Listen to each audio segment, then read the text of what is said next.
I was treated like the family failure. Then the CEO revealed my secret to everyone. The morning sun filtered through the kitchen window, casting a soft glow over the countertop, where a cup of coffee sat coolly beside an ornate envelope. James Chen's fingers hovered over the silk wrapping, gold embossing catching the light. The intricate design on the envelope made his stomach churn with a familiar sense of dread. It was Emma's wedding invitation, the same one that had flooded social media for weeks. His sister had been announcing her society event of the year, a celebration of luxury and exclusivity, for what seemed like an eternity. James had seen enough posts to last a lifetime, yet still, the invitation sat in front of him, daring him to open it. He knew what it would say, even before peeling back the layers of paper. It would be an invitation, yes, but it would also carry the weight of a family expectation he could never escape. Curiosity won out over resentment. James carefully tore the envelope open, his fingers betraying him with a tremble he couldn't quite explain. The card inside was as elaborate as he had imagined. Floral flourishes, gold lettering, and a note from his mother, scrawled in her unmistakable handwriting. "James, please arrive 3 hours early. We need to discuss your role." James snorted under his breath.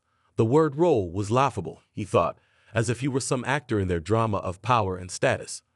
The role would be something humiliating, no doubt.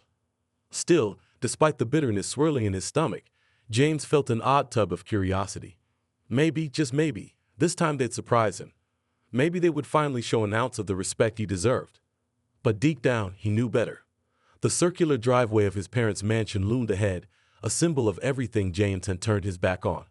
He parked his car, an understated Audi, away from the rows of luxury vehicles that lined the path. Emma's white Range Rover was parked in front, along with their mother's gleaming Mercedes. His parents' mansion was as grand as ever, towering walls, manicured gardens, and an air of exclusivity that was suffocating. James stepped out of the car and adjusted his jacket. The door to the mansion opened with a sharp click, and there she was, his mother, resplendent as always in her designer clothes, perched on the edge of an armchair. She didn't bother greeting him, instead fixing him with a stare that cut through the air like ice. "You're late," she snapped. No surprise. James sighed. The years of trying to gain her approval had taught him one thing.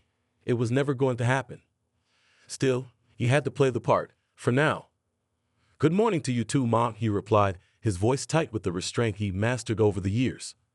The heavy wooden doors of the family mansion creaked open, and James walked into the large sitting room, decorated with expensive art pieces and antique furniture. His mother, Eleanor, had always been a woman who valued appearances, and her home reflected that obsession. The smell of fresh flowers mixed with the faint scent of old books lingered in the air, but James couldn't shake the tension in his chest. Emma was already sitting on the couch, her elegant dress an obvious statement that she was the star of the show.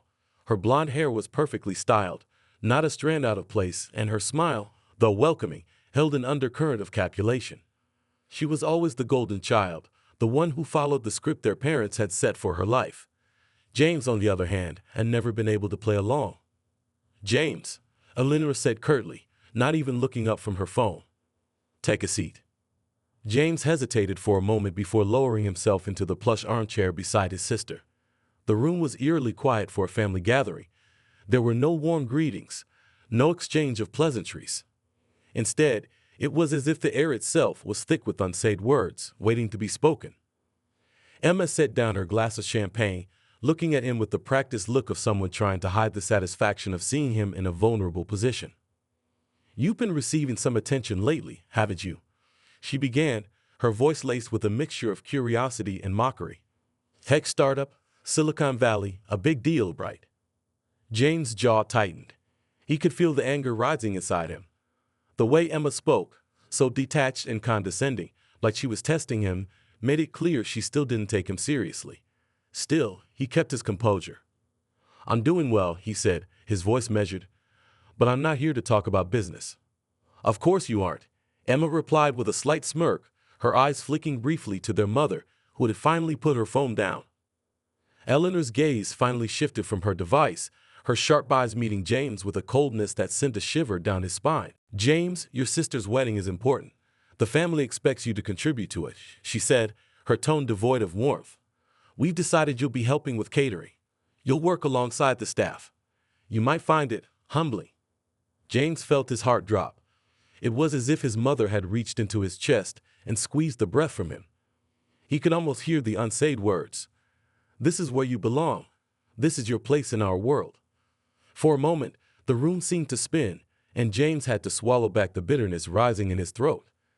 He had been humiliated before by his family, but never like this. Never so publicly. He wanted to stand up, to tell them just how much they had wronged him, but instead, he found himself nodding, as if the words didn't matter anymore. I understand, he said quietly, though every part of him resisted the idea. Emma's lips curled into a smile, her victory clear. Eleanor didn't even acknowledge his response, turning her attention back to her phone as if she had already moved on. James stood up, trying to maintain his composure. I'll be there on time, he said, his voice betraying none of the anger he felt. Emma's voice stopped him just as he reached the door. Don't disappoint us, James, she called after him, her tone light, but the words struck with more force than any accusation. The next morning, as James sat in his office at Tech Fusion, he glanced at the email on his screen one last time. His fingers hovered over the keyboard, drafting a response to David Marshall, the CEO of StarTech Industries. They were in the final stages of negotiations for the acquisition of Tech Fusion, a deal that would make James one of the most influential figures in the tech world. He didn't need his family's approval anymore. In fact, he hadn't needed it for a long time.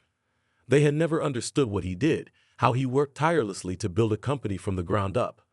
They saw him as the black sheep, the one who had rejected their cushioned life in favor of a risky, uncertain future. And now, with this deal, his financial future was secure, and his success was undeniable. But still, the invitation to Emma's wedding gnawed at him. He had agreed to help with the catering, despite his deep resentment. The idea of being reduced to a mere servant at his sister's event, after everything he had accomplished, was enough to make his blood boil. He couldn't let them have the satisfaction of seeing him fail. This wedding, this family, would not define him. He would go, serve his time, and leave.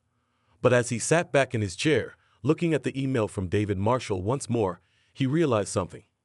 His decision to stay silent about his success, to let his family believe he was still the underdog, might just be the most powerful card he could play.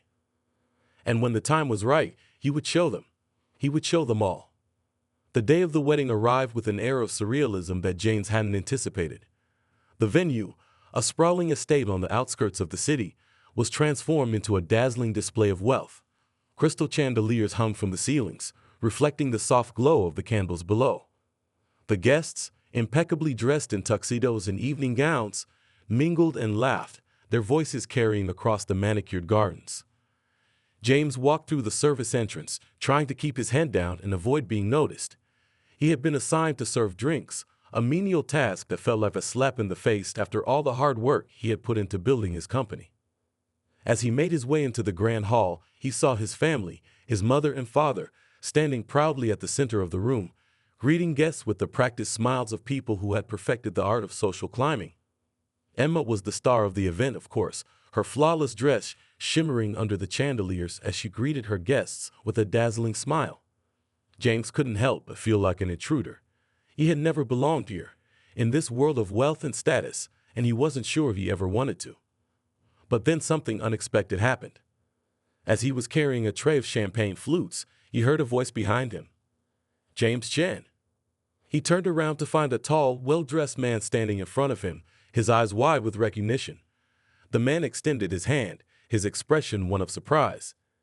David Marshall, the man said, shaking James' hand enthusiastically. I didn't expect to see you here. I thought you'd be at the tech conference in Silicon Valley this week. James blinked, taken aback by the recognition. David Marshall, the CEO of StarTech Industries, was standing in front of him at his sister's wedding, of all places. James stammered, unsure of how to react. I didn't expect to see you here either. Marshall's eyes gleamed with a mixture of surprise and recognition. Well, I must say, I'm impressed, David said, glancing at James' catering uniform with a slight smile. You've been making waves in the industry, haven't you? We're just finalizing the acquisition of your company, and I've been meaning to speak with you. James' heart skipped a beat. The world around him seemed to fade as he processed the words. The man who was about to make him a tech mogul, who held the keys to his future, was standing here at his sister's wedding, and no one knew. David Marshall leaned in closer, lowering his voice. I'd love to chat with you about some future plans once this is all settled. You've got a bright future ahead of you, James. The world's been sleeping on you. James felt the weight of the moment settle on him. He was no longer the failure his family had made him feel like. And yet, his mother, his sister, the entire room, remained blissfully unaware of the truth. As he looked around the room, he knew the time had come. This was his moment to reclaim everything.